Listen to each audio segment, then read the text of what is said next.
I was jolted awake by the unmistakable sound of crackling flames. At first, I thought I was dreaming. Maybe it was a campfire, maybe someone grilling late into the summer night.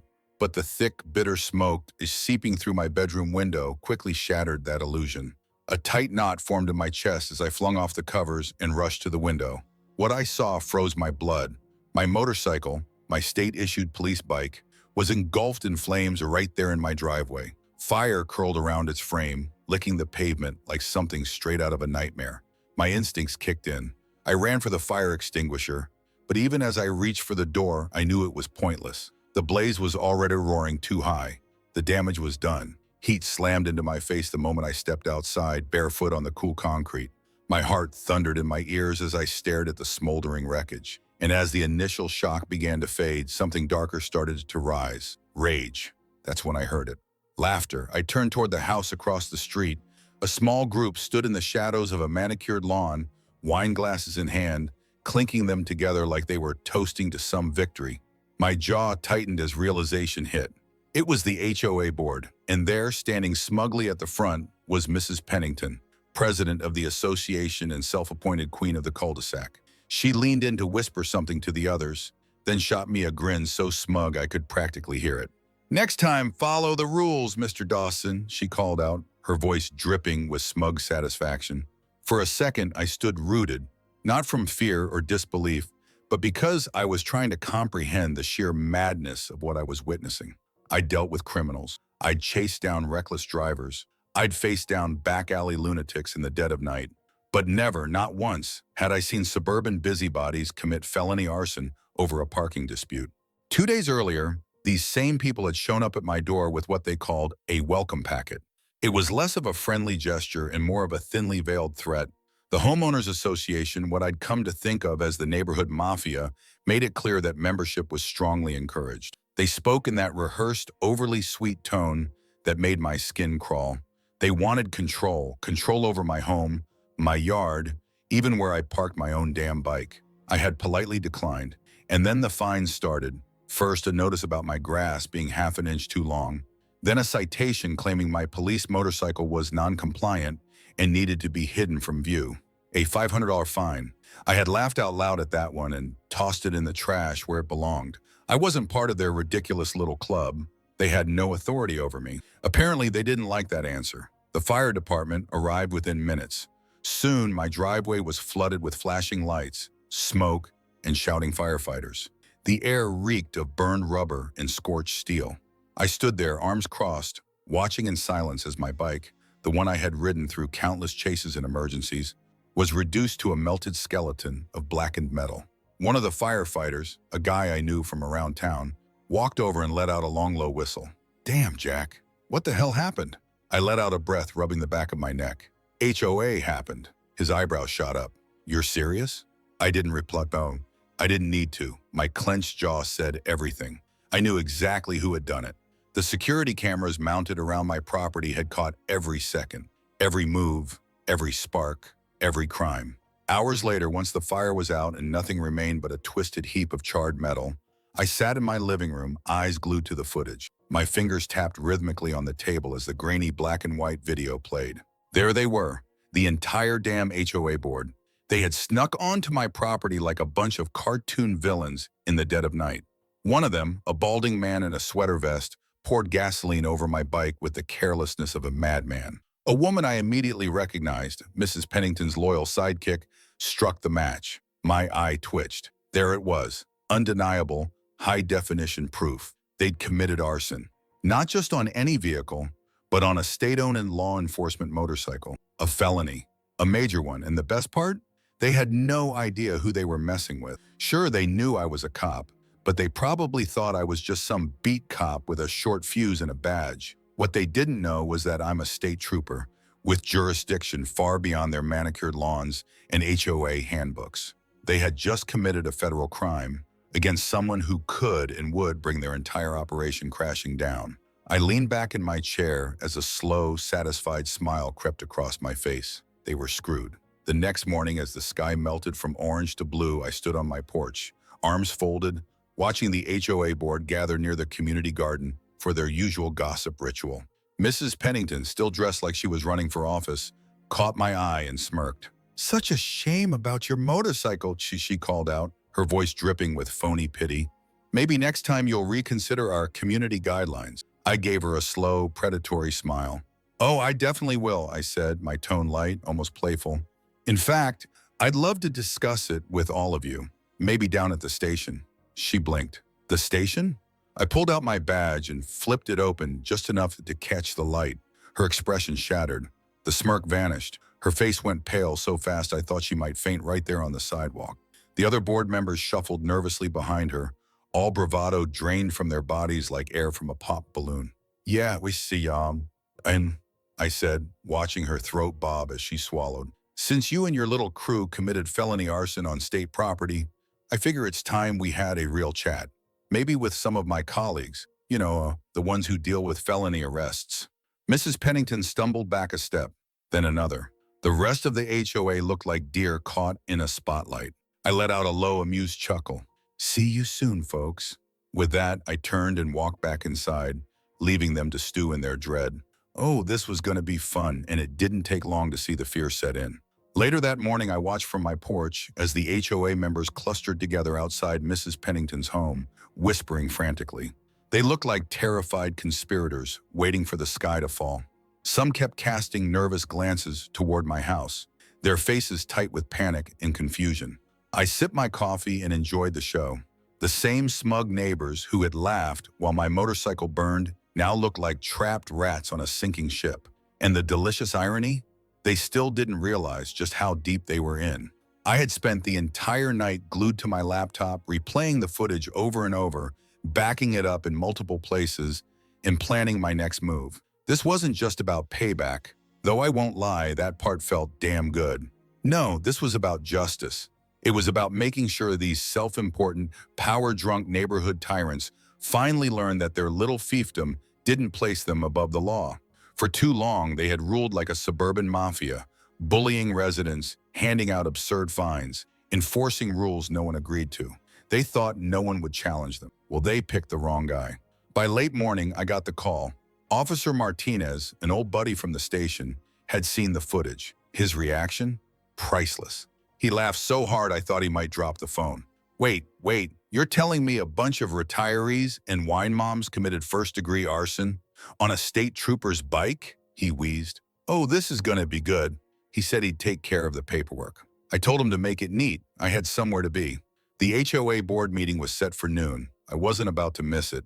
After a quick breakfast, I threw on some casual off-duty clothes, clipped my badge to my belt, and made my way to the community clubhouse. The same place they probably raised their glasses to my burned motorcycle just the night before. As soon as I stepped inside, the room went dead silent. Every member of the board was present, seated around their polished table like they were running a corporate boardroom instead of a neighborhood association. Mrs. Pennington sat at the center, her face composed, but the white-knuckled grip on her pen betrayed her nerves. The rest of them shifted in their chairs, suddenly struggling to meet my eyes. "Mr. Dawson," Mrs. Pennington said, her voice forced into politeness. "What brings you here today?" I didn't answer right away. I let the silence stretch thin between us as I slowly approached the table. Then I pulled out my phone, tapped the screen, and turned it around. The video began to play, clear and sharp. Gasoline being poured, a match struck, laughter echoing, flames erupting. The blood drained from Mrs. Pennington's face. Someone at the far end let out a choked gasp. "I think we need to talk," I said, calm and almost amused. Panic surged instantly. The man in the sweater vest, Mr. Gasoline Enthusiast himself, leapt to his feet. "This is outrageous," he barked. "You can't just sit," I cut in, voice low and firm, the tone I reserved for real criminals. He sat, fast. Mrs. Pennington took a shaky breath.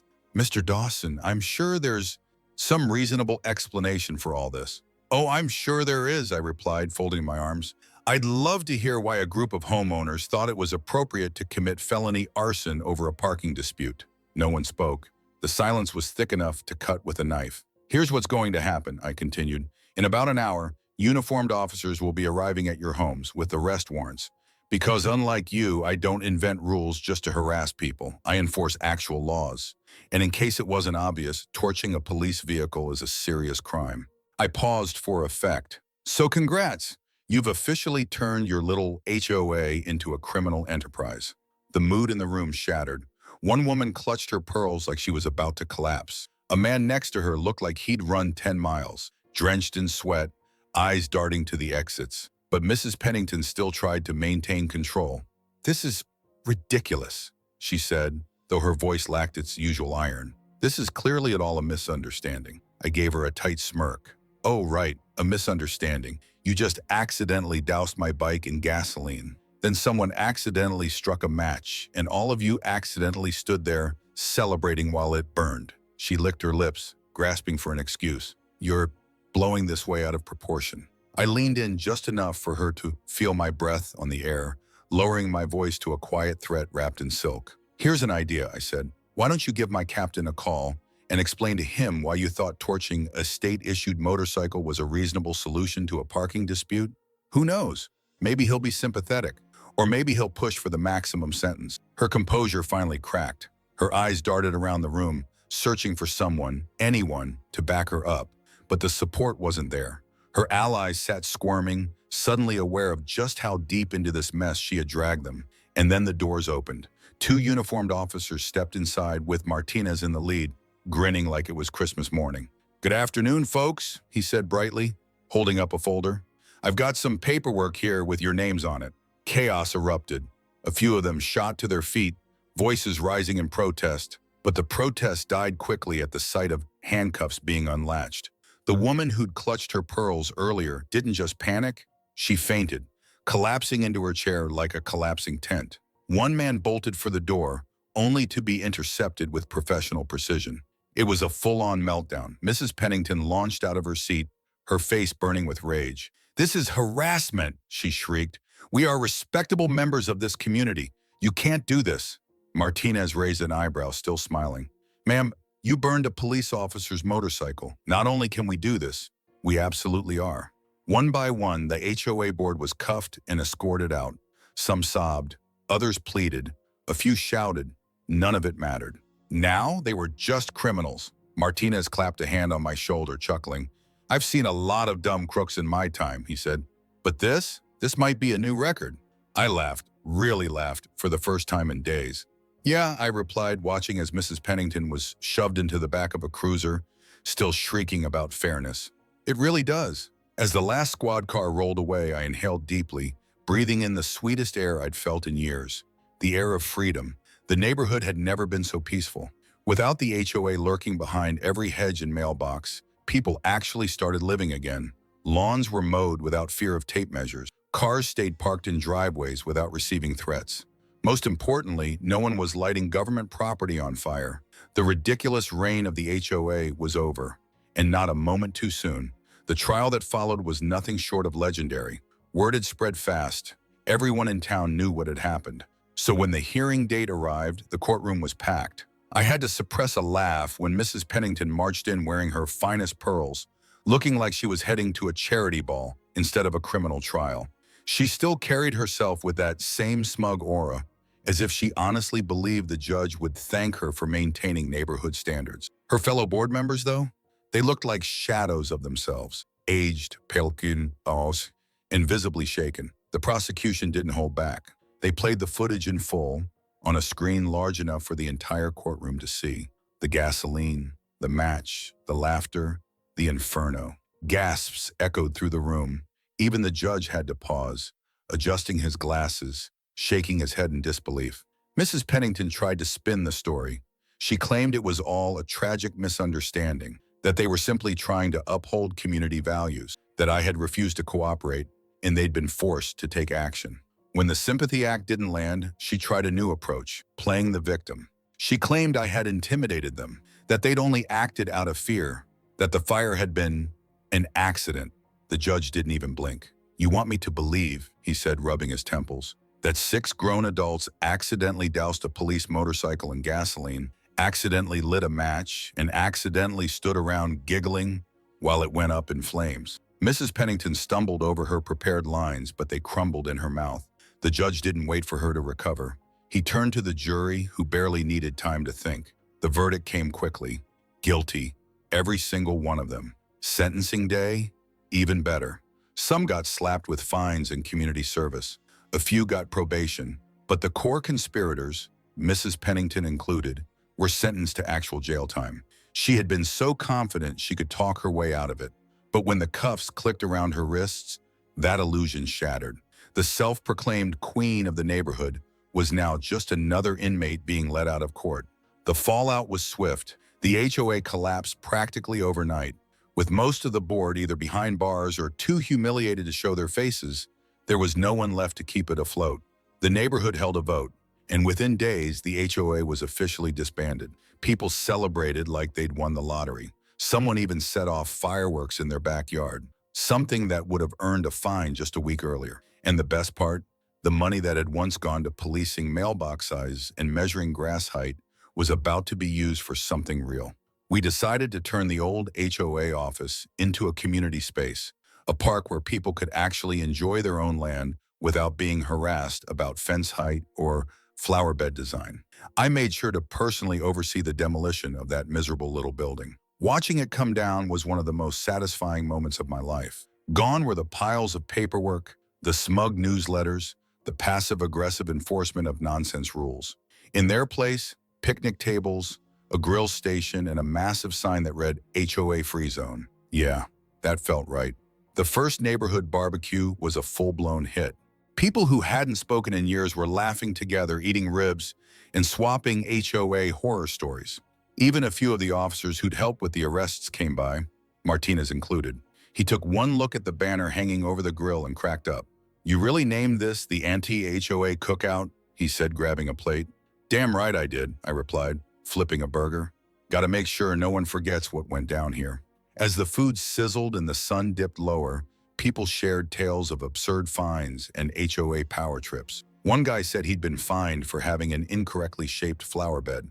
Another got cited because his trash can was visible for 3 minutes past the official pickup time. The more I listened, the more I realized just how much people had endured.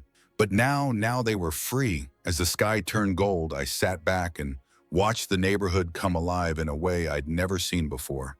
Kids played, neighbors mingled, and for the first time since moving in, I felt like I truly belonged. That's when I spotted a new face, some guy in his 40s wandering through the park, checking out the setup. Eventually, he made his way over. "Nice place you got here," he said, offering a handshake. "Just moved in. Name's Greg." "Jack," I replied, shaking his hand. He pointed toward the banner. "So, what happened to the old HOA?" I glanced around at the peaceful crowd and chuckled. "They had a little accident with fire." Greg laughed, clearly thinking I was joking. "Well, sounds like the neighborhood's better off without him." "Hey, speaking of which, have you ever thought of starting a new HOA? You know, a more reasonable one?" I set my drink down and looked him dead in the eye. "Greg," I said with a grin, "I'm going to pretend I didn't hear that." His face went pale. "Kidding. Totally kidding." I handed him a plate of barbecue. "Good, now eat, before I start handing out fines." The night ended with fireworks, laughter, and a kind of peace I hadn't known in years. I came to this neighborhood looking for quiet. What I found was something better, a community worth standing up for. And as I leaned back in my chair, watching the stars blink into the sky, I realized one thing: I had won, and damn, did victory taste good. If you enjoyed this story of justice served and community reclaimed, don't forget to like the video and leave a comment. I'd love to hear your thoughts on HOA horror stories or neighborhood drama you've witnessed. Make sure to share this with friends who appreciate a good takedown of power-hungry gatekeepers. And for more powerful, thought-provoking stories like this, subscribe to the channel and hit the bell so you never miss an upload. Thanks for watching.